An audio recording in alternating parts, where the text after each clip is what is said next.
एक सेठ के 7 बेटे थे। सभी का विवाह हो चुका था। छोटी बहू संस्कारी माता पिता की बेटी थी। बचपन से ही अभिभावकों से अच्छे संस्कार मिलने के कारण उसके रोम रोम में संस्कार बस गया था। ससुराल में घर का सारा काम तो नौकर चाकर करते थे, जेठानियां केवल खाना बनाती थीं। उसमें भी खटपट होती रहती थी। छोटी बहू को संस्कार मिले थे कि अपना काम स्वयं करना चाहिए और प्रेम से मिलजुल कर रहना चाहिए। अपना काम स्वयं करने से स्वास्थ्य बढ़िया रहता है। उसने युक्ति खोज निकाली और सुबह जल्दी स्नान करके शुद्ध वस्त्र पहनकर पहले ही रसोई में जा बैठी। जेठानियों ने टोका, लेकिन उसने प्रेम से रसोई बनाए और सबको प्रेम से भोजन कराया। सभी ने बड़े प्रेम से भोजन किया और प्रसन्न हुए। इसके बाद सास छोटी बहू के पास जाकर बोली, बहू तू सबसे छोटी है, तू रसोई क्यों बनाती है? तेरी 6 जेठानियां हैं, वे खाना बनाएंगी।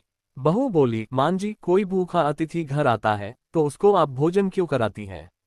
बहू शास्त्रों में लिखा है कि अतिथि भगवान का रूप होता है। भोजन पाकर वह तृप्त होता है तो भोजन कराने वाले को बड़ा पुण्य मिलता है। माँ जी, अतिथि को भोजन कराने से पुण्य होता है तो क्या घर वालों को भोजन कराने से पाप होता है? अतिथि भगवान का रूप है तो घर के सभी लोग भी तो भगवान का रूप है, क्योंकि भगवान का निवास तो सभी में है। अन्न आपका, बर्तन आपके, सब चीजें आपकी हैं। मैंने जरा सी मेहनत करके सब में भगवत भाव रखकर रसोई बनाकर खिलाने की थोड़ी सी सेवा कर ली तो मुझे पुण्य मिलेगा कि नहीं? सब प्रेम से भोजन करके तृप्त और प्रसन्न होंगे तो कितनी खुशी होगी। इसलिए माँ जी आप रसोई मुझे बनाने दें। कुछ मेहनत करूंगी तो स्वास्थ्य भी अच्छा रहेगा। सास ने सोचा कि बहू बात तो ठीक ही कहती है। हम इसे सबसे छोटी समझते हैं, पर इसकी बुद्धि सबसे अच्छी है और बहुत संस्कारी भी है। अगले दिन सास सुबह जल्दी स्नान करके रसोई बनाने बैठ गई। बहुओं ने देखा तो बोली, माँ जी आप क्यों कष्ट करती हैं? सास बोली, तुम्हारी उम्र से मेरी उम्र ज्यादा है, मैं जल्दी मर जाऊंगी। मैं अभी पुण्य नहीं करूंगी तो फिर कब करूंगी? बहुएं बोली, माँ जी इसमें पुण्य की क्या बात है, ये तो घर का काम है।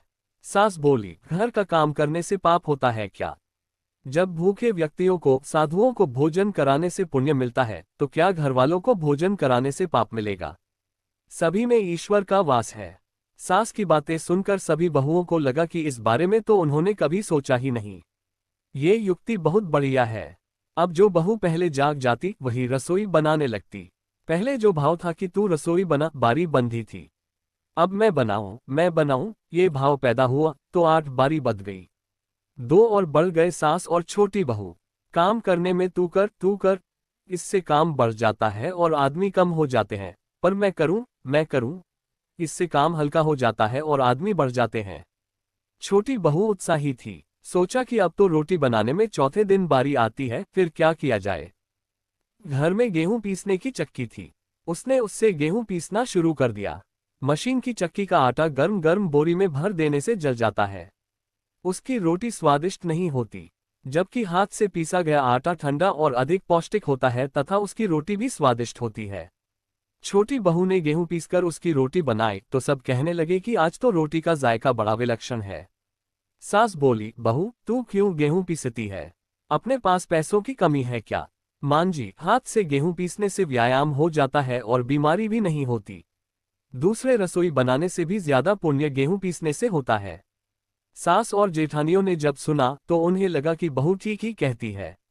उन्होंने अपने अपने पतियों से कहा, घर में चक्की ले आओ, हम सब गेहूं पीसेंगी। रोजाना सभी जेठानियां चक्की में 2 से 2.5 सेर गेहूं पीसने लगी। इसके बाद छोटी बहू ने देखा कि घर में जूठे बर्तन मांजने के लिए नौकरानी आती है। अपने जूठे बर्तन खुद साफ करने चाहिए, क्योंकि सब में ईश्वर का वास है, तो कोई दूसरा हमारा जूठा क्यों साफ करे। अगले दिन उसने सब बर्तन मांज दिए। सास बोली, बहू जरा सोचो, बर्तन मांजने से तुम्हारे गहने घिस जाएंगे, कपड़े खराब हो जाएंगे। माँ जी, काम जितना छोटा उतना ही उसका महात्म्य ज्यादा। पांडवों के यज्ञ में भगवान श्री कृष्ण ने जूठी पत्तलें उठाने का काम किया था। अगले दिन सास बर्तन मांजने बैठ गई। उन्हें देखकर सभी बहुओं ने बर्तन मांजने शुरू कर दिए। घर में झाड़ू लगाने के लिए नौकर आता था। एक दिन छोटी बहू ने सुबह जल्दी उठकर झाड़ू लगा दी। सास ने पूछा, बहू झाड़ू तुमने लगाई है? मान जी, आप मत पूछिए, आपसे कुछ कहती हूँ तो मेरे हाथ से काम चला जाता है। झाड़ू लगाने का काम तो नौकर का है, तुम क्यों लगाती हो? माँ जी, रामायण में आता है कि वन में बड़े बड़े ऋषि मुनि रहते थे। भगवान उनकी कुटिया में न जाकर पहले शबरी की कुटिया में गए थे, क्योंकि शबरी रोज चुपके से झाड़ू लगाती थी, पंपा सरोवर का रास्ता साफ करती थी कि कहीं आते जाते ऋषि मुनियों के पैरों में कंकड़ न चुभ जाएं। सास ने देखा कि छोटी बहू तो सबको लूट लेगी, क्योंकि ये सबका पुण्य अकेले ही ले लेती है। अब सास और सभी बहुओं ने मिलकर झाड़ू लगानी शुरू कर दी। जिस घर में आपस में प्रेम होता है वहां लक्ष्मी का वास होता है, और जहां कलह होती है वहां निर्धनता आती है। सेठ का तो धन दिनों दिन बढ़ने लगा। उसने घर की सब स्त्रियों के लिए गहने और कपड़े बनवा दिए। छोटी बहू ससुर से मिले गहने लेकर बड़ी जेठानी के पास जाकर बोली, आपके बच्चे हैं, उनका विवाह करोगी तो गहने बनवाने पड़ेंगे। मुझे तो अभी कोई बच्चा है नहीं, इसलिए इन गहनों को आप रख लीजिए। गहने जेठानी को देकर छोटी बहू ने कुछ पैसे और कपड़े नौकरों में बांट दिए।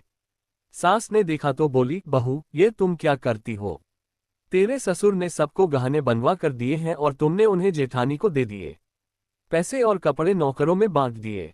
माँ जी, मैं अकेले इतना संग्रह करके क्या करूंगी? अपनी चीज किसी जरूरतमंद के काम आ जाए तो आत्मिक संतोष मिलता है, और दान करने का तो अमित पुण्य होता ही है। सास को बहू की बात दिल को छू गई। वह सेठ के पास जाकर बोली, मैं नौकरों में धोती साड़ी बांटूंगी और आसपास में जो गरीब परिवार रहते हैं उनके बच्चों का फीस मैं स्वयं भरूंगी। अपने पास कितना धन है, अगर यह किसी के काम आ जाए तो अच्छा है, न जाने कब मौत आ जाए। उसके बाद ये सब यहीं पड़ा रह जाएगा। जितना अपने हाथ से पुण्य कर्म हो जाए अच्छा है। सेठ बहुत प्रसन्न हुआ। पहले वह नौकरों को कुछ देते थे तो सेठानी लड़ पड़ती थी। अब कह रही है कि मैं खुद दूंगी।